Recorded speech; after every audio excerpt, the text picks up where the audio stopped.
Hello tout le monde, c'est Godzilla Kingdom et du coup on se retrouve pour une nouvelle vidéo. Du coup aujourd'hui c'est l'épisode 16 de Godzilla Projet Avorté. Et le projet qu'on va parler dans cet épisode 16 c'est Godzilla versus The Space Monster Earth Defense Directive. C'est vraiment long comme titre, c'est pas croyable, mais bon. Dans tous les cas ce qui est sûr c'est que ce projet là, en japonais c'est Gojira Tai Ushu Kaiju Shikuboei Murray. Waouh, mon accent japonais, il est toujours aussi pourri, c'est un truc de fou. Mais dans tous les cas, ce qui est sûr, c'est que c'est ça. Du coup, le titre japonais de ce projet, qui était censé sortir en 1972. Là, ce qu'on va faire, c'est qu'on va parler de l'intrigue, qui concerne ce projet avorté, qui est Godzilla versus The Space Monster Earth Defense Directive. Alors, c'est parti. Un avion en route pour l'aéroport de Haneda est soudainement frappé par une étrange averse de grêle, provoquant le dysfonctionnement de tous les instruments de bord. Peu après, un kaiju de l'espace, Jigan fait son apparition, alarmant l'équipage. Aussi vite qu'il est apparu, Jigan disparaît avec la fin de l'averse. Plus tard dans la soirée, Akamoto, le copilote de l'avion, se rend à Scienceland et se dirige vers le centre des sciences situé au sommet de la tour Godzilla, le Godzilla Tower, espérant pouvoir enquêter sur les étranges événements survenus plus tôt dans la matinée. En entrant dans la salle de contrôle à 1 heure du matin, Okamoto est surpris de recevoir un appel au centre des sciences car il n'a prévenu personne de sa présence. En répondant, il entend une voix étrange. Je sais que vous êtes là, je peux répondre à toutes vos questions. Intrigué, Okamoto demande à qui il parle. Mais la voix poursuit, j'ai provoqué tout ce que vous avez vu aujourd'hui. Le kaiju que vous avez aperçu est sous mon contrôle et je vais désormais régner sur le ciel japonais. Je m'appelle Alien Miko. Ah ah ah.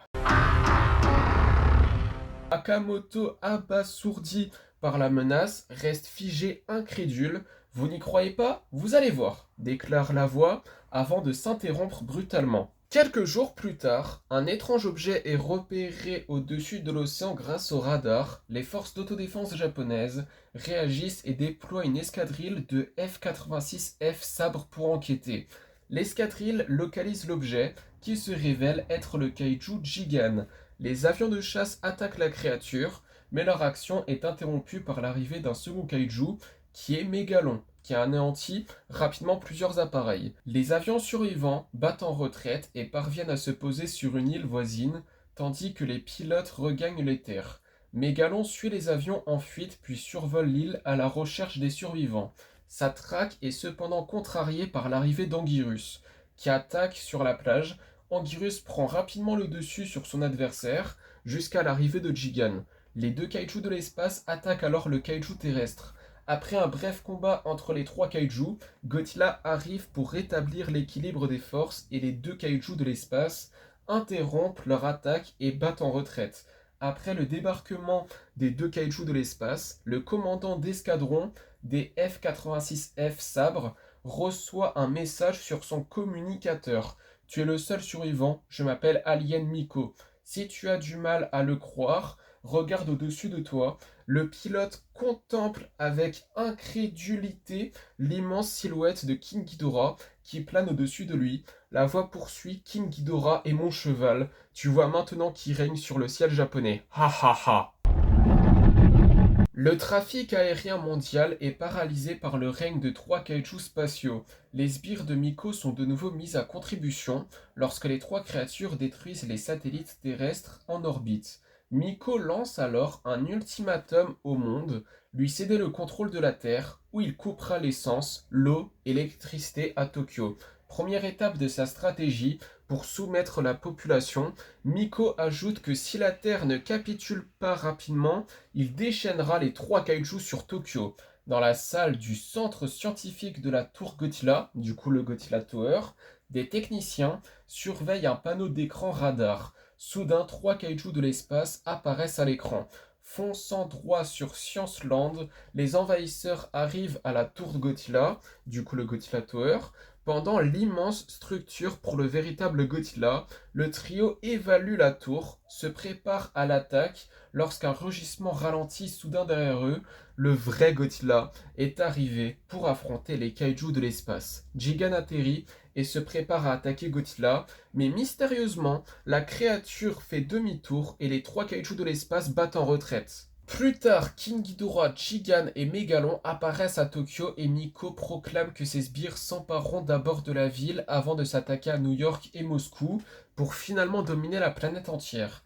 Tandis que les kaijus de l'espace encerclent Tokyo, les forces d'autodéfense japonaises déploient des tanks et des avions de chasse qui attaquent les envahisseurs. Mais l'armée terrestre est impuissante face à ces créatures géantes. Peu après l'échec de l'offensive, Anguirus arrive et un combat s'engage entre lui et Jigan. Une fois de plus, Anguirus semble rapidement prendre le dessus sur son adversaire, avant que King Ghidorah et Megalon ne rejoignent leur allié. Le combat est à nouveau interrompu par l'arrivée de Godzilla et les trois kaijus de l'espace battent en retraite. Pendant ce temps, Miko, un cerveau géant, apparaît sur les écrans de télévision locaux pour annoncer qu'il a retiré les kaijus de l'espace afin d'empêcher la destruction de Tokyo et pour imputer les dégâts déjà causés à la ville aux forces d'autodéfense japonaises et à Godzilla. Miko conclut par un dernier avertissement.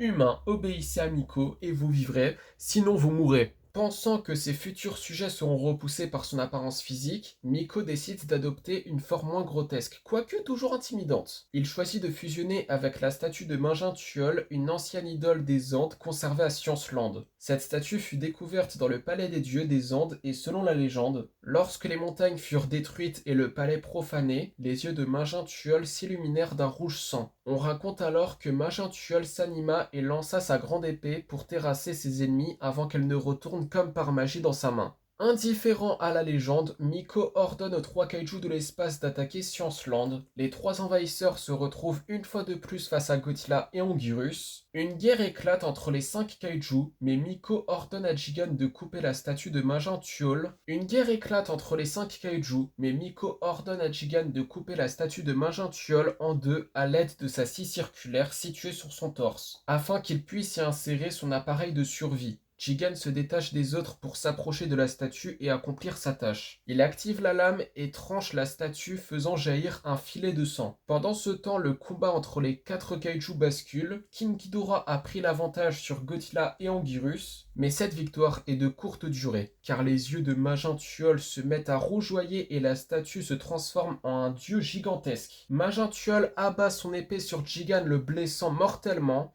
L'épée retourne automatiquement dans la main de Mingin-Tuol, tandis que King Ghidorah paniqué prend la fuite après avoir assisté à la défaite de son camarade. Mingin-Tuol brandit à nouveau sa puissante épée cette fois vers le kaiju spatial à trois têtes en fuite et parvient à l'abattre. Semblant vaincus, les trois envahisseurs battent en retraite dans l'espace, laissant Miko sans défense, tandis que Godzilla incinère l'extraterrestre de son souffle atomique. Les forces du mal vaincues, Mingin-Tuol reprend sa position initiale, une large blessure au front vestige de l'attaque de Jigan, et la paix est de nouveau rétablie. Maintenant, ce qu'on va faire, c'est qu'on va parler de l'histoire concernant ce projet, de Godzilla vs The Space Monster Earth Defense Directive. Alors du coup, Earth Defense Directive mettait en scène Godzilla, Anguirus et Mingin-Tuol qui affrontent King Ghidorah, Jigan et Megalon. Ces trois créatures maléfiques étaient contrôlées par un cerveau extraterrestre appelé Miko. Le scénario prévoyait également un parc d'attractions et le Godzilla Tower que Jigan prit pour le véritable Godzilla dans une scène. Megalon, Miko et Mingin-Tuol furent finalement abandonnés, mais Megalon fut retravaillé pour Godzilla vs Megalon qui est sorti en 1973. Mais par contre, dire qu'on aurait pu voir un 3v3, 3 kaijus contre 3 kaijus, ça aurait pu être stylé.